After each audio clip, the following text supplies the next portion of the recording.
Once again, here we are for another SpongeBob review, and as voted, I will be reviewing SpongeBob the Musical. Woo! This will be the television version shown on Nickelodeon back in 2019, so it may be different compared to the actual live show. I will be formatting this review differently this time since there will be a lot to talk about, and since I probably won't be using a lot of footage, I shall bring you Kero SpongeBob Photoshop. I will be using this mostly for any storytelling purposes. As I'm writing this script, school starts in 2 weeks, so if the video feels short, it's mostly because I decided not to go too in-depth. I first want to talk about the cast, which all play the characters very well. Ariana Grande's man Ethan Slater does an amazing job playing SpongeBob in this musical. He really feels like SpongeBob, you know? And to top it off, he's fucking good at singing. The cast in general does an amazing job playing the characters well. Other than Ethan, I'm also a big fan of Danny Skinner as Patrick, Gavin Lee as Squidward, Katrina Sojus as Sandy, and Wesley Taylor as Plankton. The set pieces are also very creative. I think my favorite places are the stage where the concert was taking place and Mount Humongous. The costumes are also on point. I love how Squidward's 4 legs don't actually flop around and follow him, and how casually the actor for Mr. Krabs is just using boxing gloves to represent his big, meaty claws. Plankton also looks really great and totally does not remind me of a specific character from a long-running Sega franchise. I also love when the musical breaks its own fourth wall by interacting with the conductor that is chilling at the bottom of the stage. Now that's out of the way, let's actually start talking about the plot, starting with the first act. I love the opening scene, introducing everybody properly through song and showing what their goals are. I would love to talk about the song itself, but I'm definitely saving that for the next section.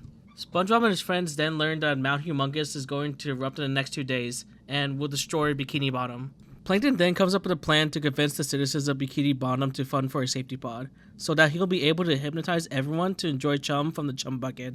He also gaslights them to not trust Sandy, who proposes a plan to stop the volcano with science, saying that she's not even from the ocean in the first place.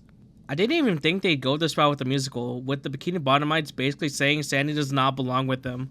Land critter racism is crazy, but this isn't the first time in the series we've seen Sandy getting made fun of for not being from the ocean, but the only difference is that this one actually feels way too real. You actually start feeling really bad for Sandy here, but at least SpongeBob and Patrick convince her to stay to help with the volcano. For SpongeBob, he wants to propose a plan to save the town from the volcano. Mr. Krabs doesn't believe SpongeBob can do it though, and he's only a simple sponge that can't even be in a management position. This does lead to the best song in the show, but again, I'll talk about the songs after we talk about the plot. But this is SpongeBob we're talking about. He always believes in himself and decides to conduct a team featuring Patrick's brawn and Sandy's brains. Their plan goes as follows. Sandy builds a contraption that will prevent the volcano from erupting. Then take that invention on top of the mountain and drop it inside the volcano, which will stop the eruption from happening and saving the town. Of course, Plankton students find out about this plan and is willing to do anything to make sure they don't succeed. While that is going on, there is a plotline revolving around a concert to get the funds needed to build the safety pod that Plankton wants. Pearl, who's going through daddy issues, suggested getting her favorite band, the Electric Skates, to do the concert. Squidward, on the other hand, wants to perform his own show and with his own musical number. But of course, the townspeople agree with Pearl's plan instead. At least Squidward was assigned to manage the event, hoping that he too will perform on stage. Just after SpongeBob forms his team, in the earlier part of the story, Patrick somehow accidentally creates a cult that basically thinks he's Jesus. This takes it to a point where Patrick no longer cares about the plan and just continues to stroke his ego with his little cult. Because of this, SpongeBob and Patrick get into a fight and split apart, which only leaves him and Sandy to go through with the plan, ending Act 1. Act 2 starts on the next day, where the chaos starts slowly brewing in the Bikini Bottom. As SpongeBob and Sandy make their way to the mountain, Plankton and Karen decide for when the time comes to use an avalanche maker to get rid of them. While that is happening, Squidward is getting preparations done for the concert. The Electric Skates are big jerks to Squidward, giving him a false sense of hope to perform the opening act, only to call him a loser for forgetting fucking seahorse radish. What a bold little bat! After Squidward calls him out, they quit, ruining the chances of raising money to complete the escape pod plan, causing pretty much everyone to start fighting and blaming each other for their problems. As SpongeBob and Sandy climb the mountain, Plankton initiates his attack on them, causing SpongeBob to slip and fall away as Sandy tries to cling onto him. I like this detail of SpongeBob's limbs stretching as he's falling down the mountain. It's a pretty cute reference. Just before the journey was about to end, Patrick swoops in on Sandy's jetpack and saves SpongeBob from the certain doom. This allows him to finally reach the top of the mountain so that he can finally throw in the device that will prevent the volcano from erupting. Unfortunately, they find out about the chaos down at Bikini Bottom and get down there as soon as possible to calm everybody down. I'd like to point out how cute this little toy set they used on stage is to represent the chaos at Bikini Bottom. With only minutes away from the eruption from happening, SpongeBob convinces everyone that no matter what happens, they have each other to make their final moments last. This was a really touching moment that almost made me want to cheer up. The volcano ends up not erupting, and everyone starts apologizing to each other about their actions.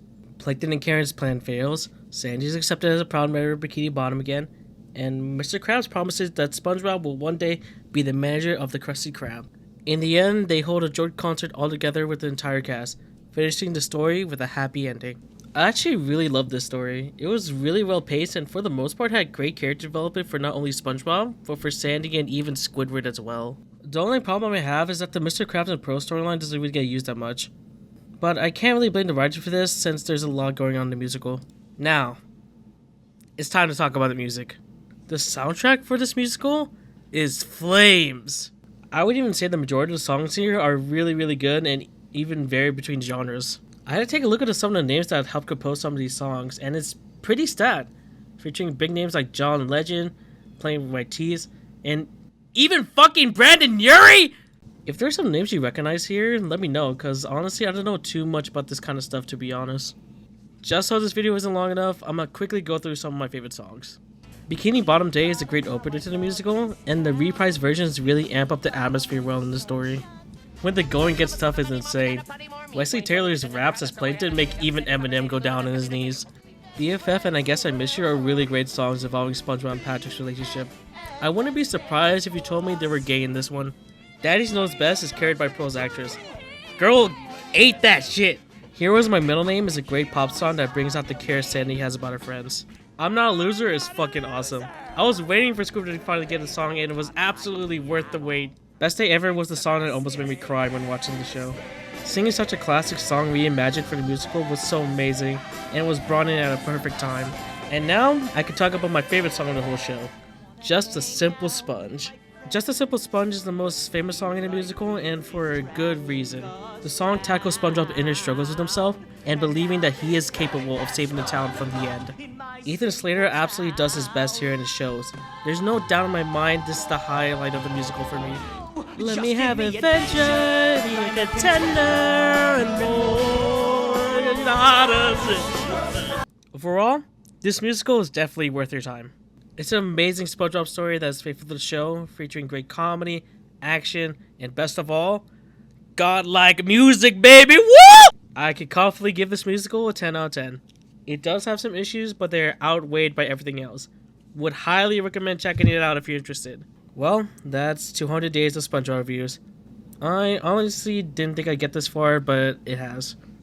I guess I'll see you all next time for day 250, whether it be an episode or a movie. Laters.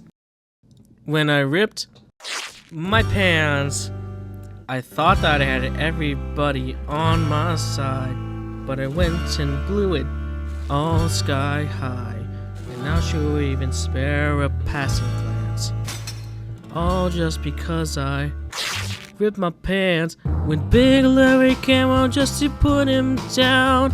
SpongeBob turned into a clown, and no girl ever wants to dance with a fool and ripped his pants. I know I shouldn't mope around, I shouldn't curse, but the pain feels so much worse. Cause weighing up with no one is a lot less fun than a bird from the sun or singing your butt.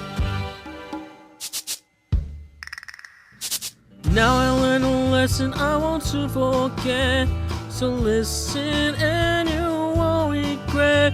Be true to yourself, don't miss your chance, and you won't end up like the fool who ripped his pants.